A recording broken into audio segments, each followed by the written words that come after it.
Real quick, before we get into the show, I wanted to share a new service called Getita that Ken and I have been using that has made us over $10,000 in Amazon reimbursements. The service requires no monthly subscription, and Getita collects a small percentage of the money they recover for you. It takes less than 5 minutes to set up and works on all Amazon marketplaces. Go to Getita.com, Getida, and enter promo code FTM400. That's FTM for Firing the Man 400 to get your first $400 in reimbursements commission free. How much money does Amazon owe you? Welcome everyone to the Firing the Man podcast, a show for anyone who wants to be their own boss. If you sit in a cubicle every day and know you are capable of more, then join us. This show will help you build a business and grow your passive income streams in just a few short hours per day. And now your hosts, serial entrepreneurs David Schomer and Ken Wilson. Welcome, everyone, to the Firing the Man podcast. On today's episode, we have the pleasure of interviewing Russell Miller. Russell has 14 years of experience in e-commerce and digital marketing. He has helped brands drive over $20 million in e-commerce sales. He runs an e-commerce marketing agency, Zavient, an email agency, Ryzeo, and is involved in a lot more. Mr. Miller has worked with brands including Texas Instruments, the UFC, Scuff Gaming, Massdrop, and many others. He is also a graduate of MIT. Be sure to stay tuned to see how you can get a free 45-minute consulting session covering how to grow your e-commerce sales in a crowded and competitive space. Welcome to the show, Russell. Thank you so much for having me, David. Ken, really excited to be here. Absolutely. So to get things started, can you tell us a little bit about yourself and some of the previous companies and experiences you have? Sure. Yeah. So I've had kind of a long career in digital marketing. When I where I started was really at a couple of different startups. And then this was like right after B school. And then I was able to join Texas Instruments, ran digital marketing for one of their microchip divisions. I did that for about 5 years. That was really exciting because it was during the rise of Facebook and really the rise of e-commerce. And I moved to California in about 2014 and then started working for an agency and then shifted to a startup called RepairPal that was doing a lead gen in the auto repair space. Stayed with them for about 5 years before kind of leaving to do my own agency. And since then, I have two agencies. So Zavient is sort of like the digital marketing sort of umbrella. And that really focuses on ads, what I'll call sort of programmatic SEO, enterprise SEO. And then I also took over as general manager for Ryzeo, which is an e-commerce email agency. And it's distinguished by having it's both software and an agency. In that time, kind of running my agencies, I've had the chance to do work for a lot of different e-commerce brands, that you mentioned. It's been, so now, with current work, it's really focused on, either email marketing or like paid media and SEO. Awesome. I have to ask, Ken and I are huge UFC fans. What did you do for the UFC? The UFC was actually really interesting. I was a sub for an agency that had the UFC merch account. This is really in the weeds, but so we were in charge of shirts I forgot who some of the big guys are, but we were selling all their t-shirts and sweatshirts and the belts you can buy. It was tricky because we were bidding against some of the same keywords. The big lesson that I took away from that account is you are really, and I'll kind of circle back to this more later, but even if you have kind of a super well-known brand, right? Some of these fighters are super well-known and the UFC is obviously a super well-known brand. If you have a low average order value, it makes everything else so much harder. Can you define that number? Just curious. Yeah. So to, be really brass tacks, we were selling $30, $35 branded t-shirts, when people were, searching for their favorite fighter. Should be a great business, except that the math just wasn't in our favor. So we were having to pay $1 or $2 a click, and it was just really, really hard to get that math to work. And so we switched to, instead of kind of marketing that stuff, really focusing on kind of the higher end, which was these really nice hoodies, and you could actually buy the championship belts if you wanted one of your own. And that made more sense, but it was a that was a key lesson there. And also we had to be very careful. We would turn off merch ads because when the fights were, they would promote the names of the fighters as the keywords and want to drive signups for the fights. So it's kind of a good lesson in kind of working with the other parts of the team, because we knew that the fights were ultimately the big money makers and the merch was just kind of a secondary thing. Yeah, that's interesting. Yeah, like the timing on that and competing for keywords. So, if you're selling a pay-per-view like a George St. Pierre or a John Jones, then you want to toggle those keywords off so you're not bidding merch against a pay-per-view. Yeah, that's exactly. So no, that's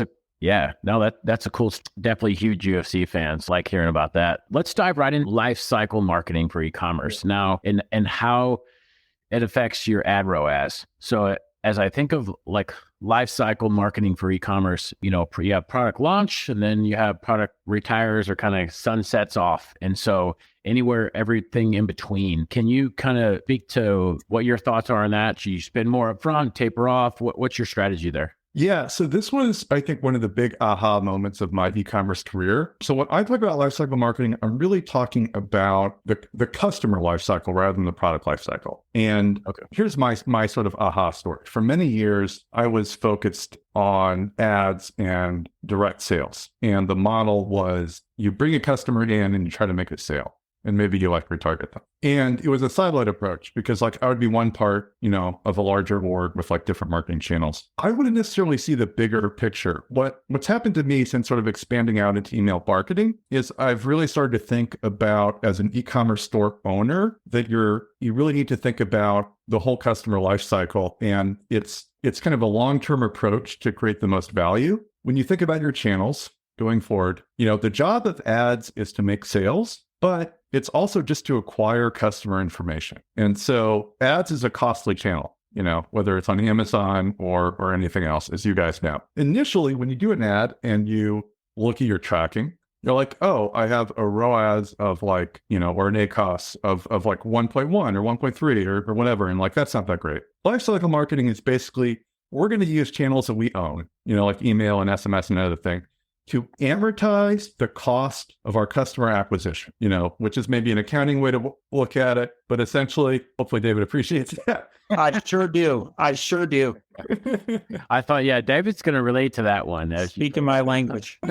For all your listeners, think about this. When you advertise on Amazon or whatever, and you're like, man, that would just break even. Maybe at the start, right? Maybe you just got a ROAS or an ACOS of 1.1, 1.2. You're going to keep marketing to that customer if you're clever. You're going to have a strategy to keep engaging with them over time. So what starts at 1.1 or 1.2, over time, 2 months, 3 months becomes 1.5, 2x. 4, 5, 6 months becomes 4 to 6x. And so that's the big idea. Yeah, I really like that. Now, do you have any tips or tricks for the listeners on, because Amazon is a very strict marketplace and platform on, they're not going to give us the emails because then we're going to take them off of that platform. So what are some ways to engage with the Amazon customers, down the road, capture an email or get their attention in other ways? That is an excellent question, Ken. I think one of the best tricks I've seen is to engage the customer with the actual product itself. And so let me give you a couple of examples. So I like supplements and vitamins. I order a lot of them. And the better ones that I get will have a QR code on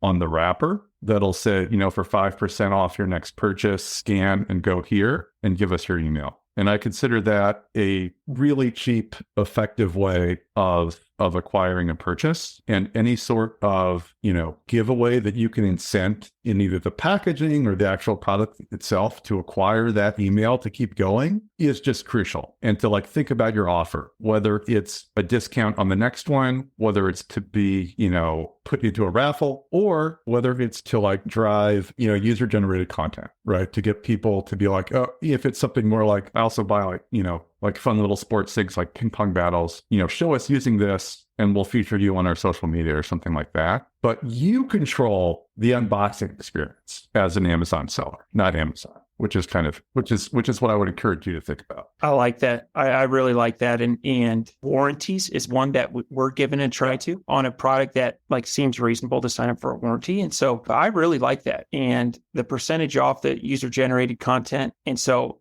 let's dive into email marketing. And as I mentioned before the show, we are just spinning up our email marketing department. We've been active for about months. And so what are some industry standard like benchmarks for email marketing? How do we know if we're doing good? That is a super important question for all e-commerce sales. And this is actually something we've been thinking about doing. Is we're actually going to roll out a service of industry specific benchmarking. And I'm going to mention this on my LinkedIn later, but if you email me with like your contact info in your industry, I will email you back your industry benchmarks. But what I can say generally is I'm going to distinguish between campaign emails, which are like mass emails, and then workflows, which are those one-to-one emails like cart abandonment. If you're sending campaign emails and you are good at what you do and people like your brand, we have customers that do an open rate of 10 to 20%, a click rate of about 1% or so, and then a conversion rate of 0.5%. That's pretty good. For workflows, and so for a campaign email, that's like your entire list. For workflows, the numbers are much smaller of what you're sending, but the rates are much higher. So for automated workflows, you want to target an open rate of like 40 to 60%, a click rate of like 10 to 15%, and a conversion rate of 5%. And so it's like the conversion rate is like roughly 10x, even though the volume is smaller. So Russell, on those, so it's very different between say like manual campaigns versus why are the metrics so different? Is it just the response, or what do you think? Yeah, also a really insightful question. So it's kind of the level of your buyer intent. A campaign is sent out to your entire list, and we're sort of interrupting them with a message from your store. Whereas a flow is a response to something they did on your site, right? So a flow is a triggered email that's a response to them like signing up on your site or viewing a product or taking some action. So a flow is, talking to a customer that's already engaged with you. And that's why the response rate is so much higher. And you can almost think about flows as retargeting. Okay. Yeah, that totally makes sense. If it's like your warm lead versus a cold lead. Yeah. And so like a retargeting or an abandoned cart, like they were already there. And so when they see that, they're like, oh, wait, yeah. Versus getting a random message in your inbox of like, oh, maybe I want to look at that or not. So totally makes sense. So one follow-on question I have to that is, and it's interesting, we have an email marketing department, and I've also like subscribed to some newsletters. And when I open those, I ask myself, like, why did I open that? Was it a catchy title? Was it good content? And usually the ones that I don't unsubscribe to have great content. I enjoy reading them. They're providing a ton of value. So I just let them keep showing up. And so in terms of content, what would you recommend for someone who's just getting started? What should I send my email list? Okay, so let's talk about that. There's kind of a cookbook of different strategies we have that are kind of sliced between whether you're B2B or B2C. I think most of your viewers are probably direct-to-consumer brands. You can email your customers a lot, but you can't sell every time. As a good rule of thumb, maybe you sell you can email like 2-3 times a week, but you're mostly like educating or being interesting, right? And so you want to talk to content about why people buy your products. So for example, my buddy, shout out to my friend Jabari Martin, who has a brand called Grit Snacks. He calls it a performance sport nugget. And it's like this little chocolate thing. And he's a bodybuilder and a trainer. And so his stuff is sometimes about grit, but mostly it's a lot of aspirational stuff about, your goals and achieving your goals and your workout and your fitness and like stories and content around that. And so the people that are buying grit are, wanting to become like better athletes and more, efficient and able to do more. And so a lot of the time you're talking to kind of the underlying reason, what the idea of like jobs to be done. So if someone is buying your product to do a job, and what is that job and how can you help them to like achieve that job? And so if you're thinking about broad categories, write about, how to use this thing effectively, the people that do this thing. So interviews is a great one. People that, use your stuff really effectively or don't even use your stuff, just in the same area, talk to them because your customer base wants to hear from them. And then just rounding up other stuff from the web. Using current news events as jumping off points, I think is a really easy one. If you can find a way to relate it back that, makes sense. Yeah, I like that a lot. Now, a little bit of a deeper question for, email marketing and kind of engaging our subscribers. What is your take on using like templated emails versus like just text-based only? Do you use both? Do you only use one? What's your preferences there? Yeah, so that really, I think a really strong split between business to business and consumer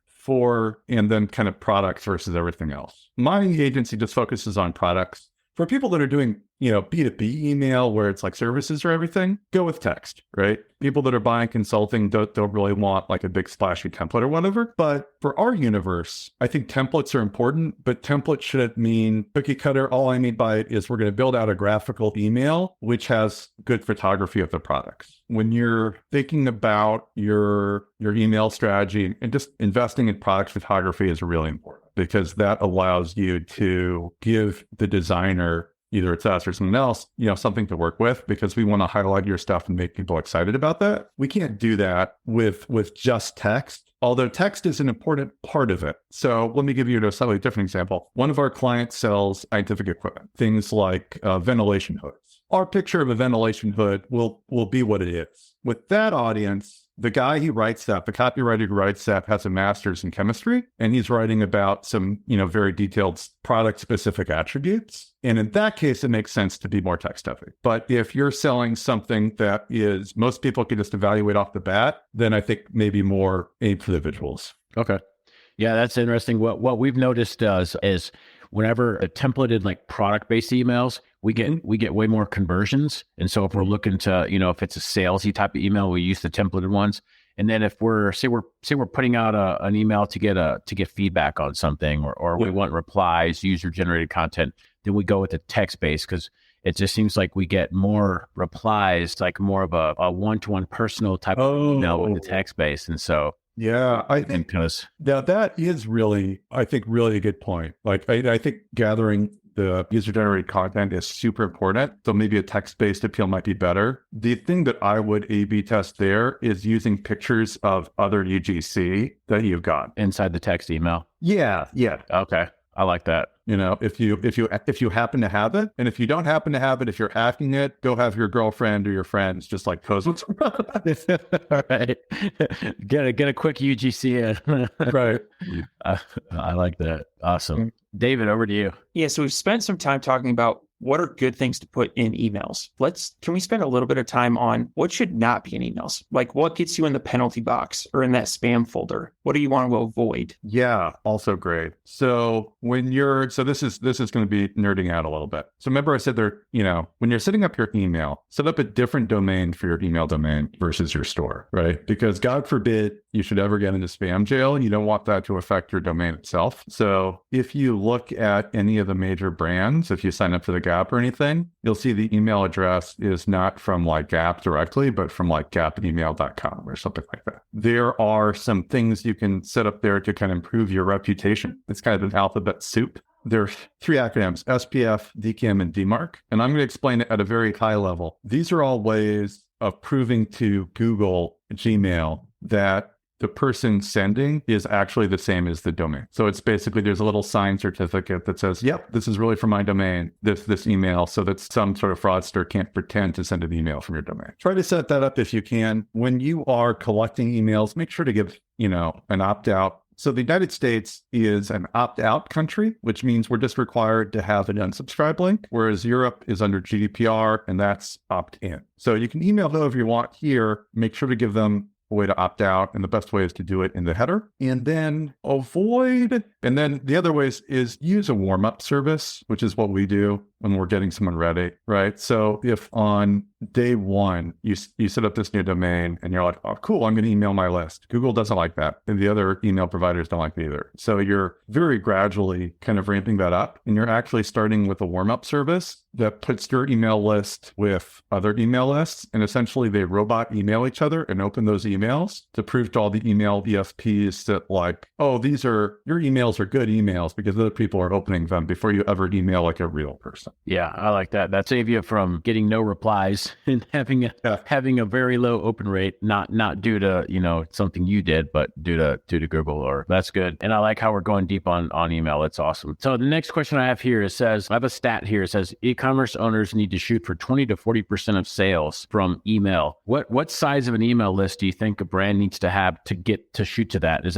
it size or quality, or what are your thoughts? Yeah, so there's actually a bunch of stuff that goes into that, which I think is great. So we actually have a customer that has a relatively small amount of subscribers. They have about 4,000 subscribers, but they're achieving that. But I'll say in general, there are a couple of critical factors you want to shoot for. You want to have monthly traffic of at least 5 to 10K to your website to kind of acquire emails, or, you're doing some sort of advertising to kind of get that. And in order to kind of like build your list. But even if you have a list of like 5 to 10K, it's doable. We see like, if you just do this yourself and you kind of don't do it that well, and you just set up like a single cart abandonment email, you'll get like 5 to 10%. With professionals who are going to put in many different workflows and kind of build those workflows out and kind of monitor it, you should be able to do 20 to 40%. And you should be able to do that with as little as like a 5,000, 10,000 person list. It definitely helps as you get bigger. The other thing you want to, the other kind of factors that we get people to target,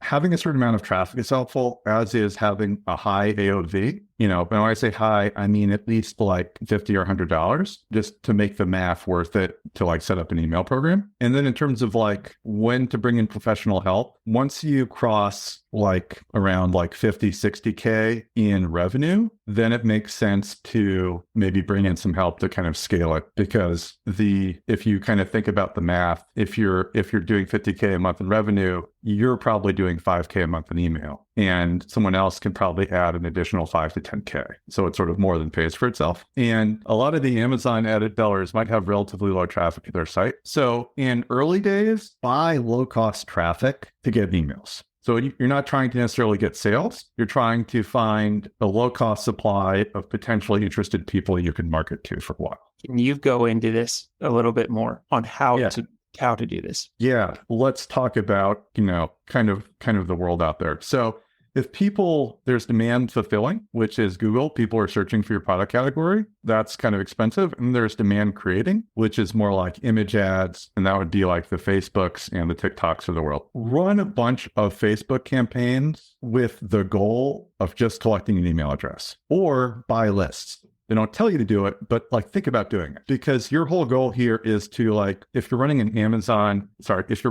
Facebook campaign, you show people some, interesting image and you want to educate them about your product category. Give them like an ebook or some explanatory video or something in exchange for an email address as cheaply as possible. If you can acquire that, email address in exchange for giving, some sort of value, and then just market to that over time, right? So how cheaply can you, and there are always new channels kind of coming up, whether, influencer marketing is another one, but whatever low cost way you can of acquiring people that are interested by giving them something of value. So if it's like I'm selling ping pong battles, I'll be like, these are the 5 ways people screw up their ping pong game, as like a little ebook, or check my video of how people screw up their ping pong game. And in return to that, just give me your email. And I just want to do that and kind of rev up the engine until I can maybe hit, a decent sized critical mass. So 2 follow-on questions that inner accountant in me has got to ask. What is a good price for an email, and how much is too high? Yeah. So that is the $10,000 question. A lot of it ends knowing your math. So this is why, like, my rule of thumb, if you're in e-commerce, you want to have a product that sells for $50 or $100. You have enough margin and like hopefully 50% gross margins and at least 30%. The smaller that is, the trickier it gets. In general, I'll say, like, if you can acquire, there's a general rule of an email subscriber being worth $1, right? So if you can acquire them for like 10, 20, 30 cents, it makes sense, but remember, you're going to amortize this over a period of time. So you have to have kind of the dry powder to be able to do that. So I would say, like, without knowing more about the business, I would say 10, 20, 30 cents per email. Try to keep it definitely in the lower range of that. But, as you have, and sort of the other levers you can dial them, the math gets much more attractive. So one of our customers was a furniture company. and they're selling like $5,000 shares. So for them, it just doesn't matter. Whatever you can do. Another way to acquire emails is through giveaways or raffle. You have products and you can say, hey, enter for a chance to get one of these, we'll give one away every month. And you can do that on your site. You can also, do that Facebook campaign. You can also do that. Someone's in the unboxing, enter to receive free product. Okay. Yeah. I'll give my, you want to try different stuff out, but in general, like giving value of some sort and keeping that cost low, as long as someone is engaged. Like it's not a, fraudulent email or fraudulent click, but as long as like, okay, I can reasonably expect that person's interested in the product, then I think it's worth it to pay, 10, 20, 30 cents for that. My second follow-up question, then Ken, I'm going to kick it over to you. Where do you like to buy lists? I have not bought lists for direct to consumer as much. We are actually onboarding though this is for more established companies, but like, and I can maybe speak to this a bit later, but essentially, if you already have 5,000 to 10,000 visitors a month, we have technology that'll actually tell us the emails of some of those people and just capture them so you can start sending out like emails to them. That's definitely worth testing. But if you're there are various list brokers out there, and I don't know all of them for direct to consumer. But if you want to hack it, the other way on Facebook is just to go around to your competitors' pages and market to people that like their pages.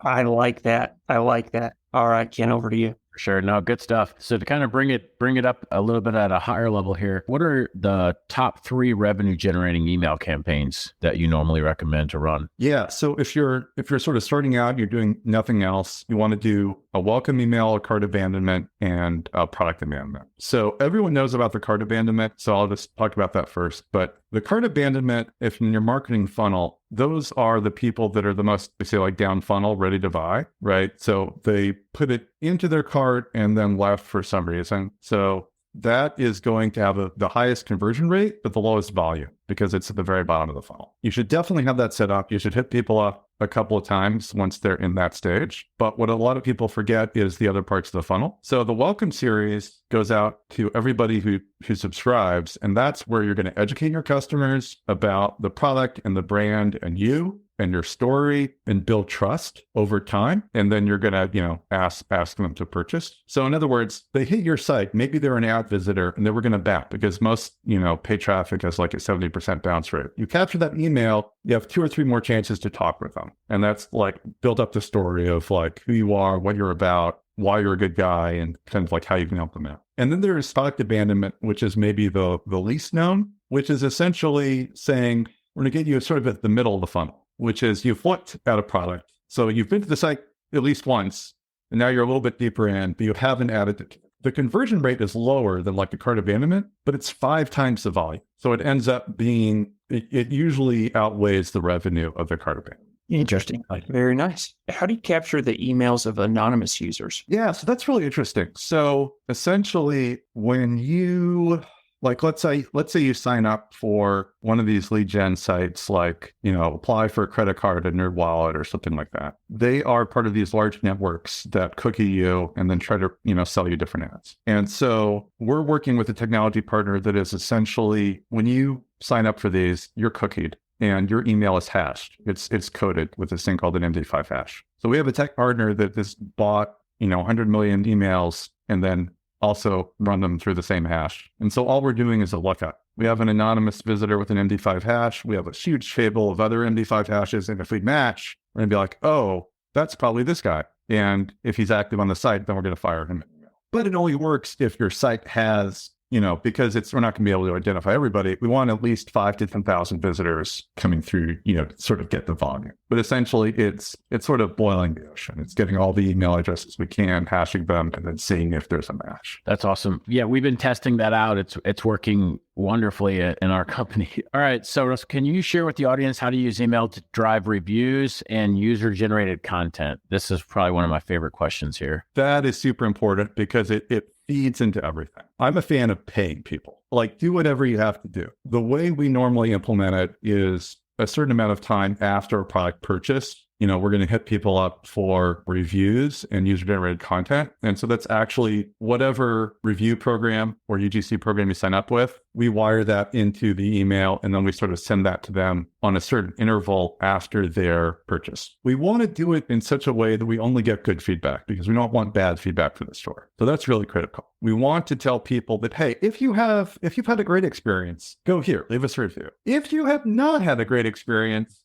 get in touch with us and we'll make it right. So we want to be very clear, about that, and then in the review part, if we can offer people any incentives, either being entered in a drawing or being featured or free product or whatever, let's do that. It's so important. And then on the flip side, if anyone leaves you a bad review, do whatever you have to do to get them to take it down. It's kind of an outsized effect of the negatives to the positives. Does that make sense? Absolutely. Yeah. And there are other sort of factors you can drive is at a high level, if your product has an emotional aspect and you can kind of create a community feeling around your brand, that's the best. It's a way of belonging and being part of the tribe, And it's different for different types of products, right? If you sell portable generators or something really technical, there might be around show your professional competence or other stuff. Another great way is to interview your customers and then ask them for a review after that, because usually they're incented to give it, or after you've been able to help people. If you ever sort of go above and beyond in your store and people are really appreciative, that is a fantastic time to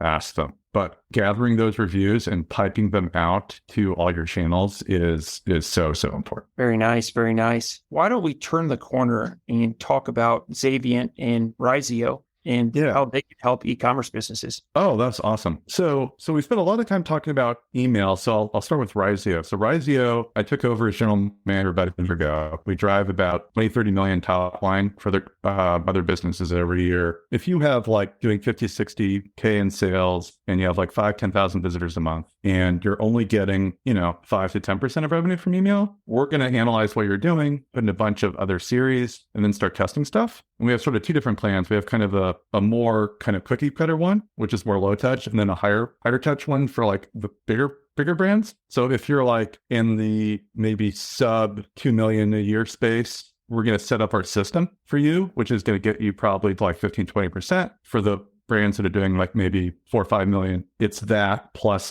continual testing and optimizing and segmenting, because they generally have larger lists. And we're going to try to get them to 25 to 40% of sales. So that's Ryzeo. And then for Zavient is mostly about ads and SEO, and it uses Ryzeo as for email. With ads, we're focused very heavily on feed optimization and figuring out how to really optimize your feed so that you can get more sales at a higher ROAS. That's on the ad side. And then on the SEO, we're thinking a lot about basically people are searching for your product or product category, and how are those product and brand pages set up so that you do well in search. And then also same thing with your feed. I think at this point in 2023, feed optimization is just a really big part of everything. And so that's more for brands on the higher end are doing 4 or 5 million a year in sales, and you're I want to drive more sales at a lower ROAS, and that's where we're doing lifecycle marketing. So for Zavient, we would plug in ads, SEO, and email. We can pay a little bit more for ads, and we can amortize the cost with email. And because we're doing the whole thing, we can kind of see, down the road and be okay, here's how this pays off. That makes sense. No, that's awesome. And I like how, kind of both of those companies work hand in hand, and, one, takes it here and this one takes it over there. So that's really cool. So Russell, on every show we have, we run our guest through a ringer. It's called the Fire Round. Are you ready? Yep.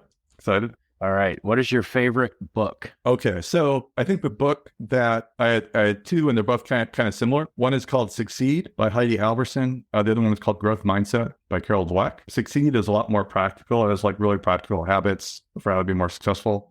Growth Mindset has really one big idea, which is when you do badly, you need to take that as feedback and look closely at it in a non-personal way and see what can I do better, instead of taking it personally and being that's a judgment on me. And I found that really helpful in just growing and improving. I like those. What are your hobbies? 4 or 5 years, I did improv, which is really fun. It's a lot of people are afraid of public speaking and stuff. I learned it really helped me to relate to people and make small talk, and really improved my listening skills, because a lot of what you're doing is when someone else talks, you're kind of repeating it back and making sure you're both on the same page. And so it really helped me, kind of an awkward guy who sits in front of a computer all day. That's awesome. That's cool. That's the first time I've heard that answer. So that's awesome. And that's something that, I don't think I could do that. Cool. What is the one thing that you do not miss about working for the man? Oh, that's a great one. So I spent 4 or 5 years working for Texas Instruments, which is a company of like 50,000 plus people. It has a campus that's so big that when you like enter the campus, you still have to drive like another half a mile to get to your particular building. I was in a lot of meetings where I was like the audience. Like I wasn't the person talking, and I wasn't the person being talked to, but I was kind of like a seat filler at the Oscars, you know? Right. And I once calculated like how much of my like working life had been spent just sitting. So I definitely don't miss that. Nice. Yeah.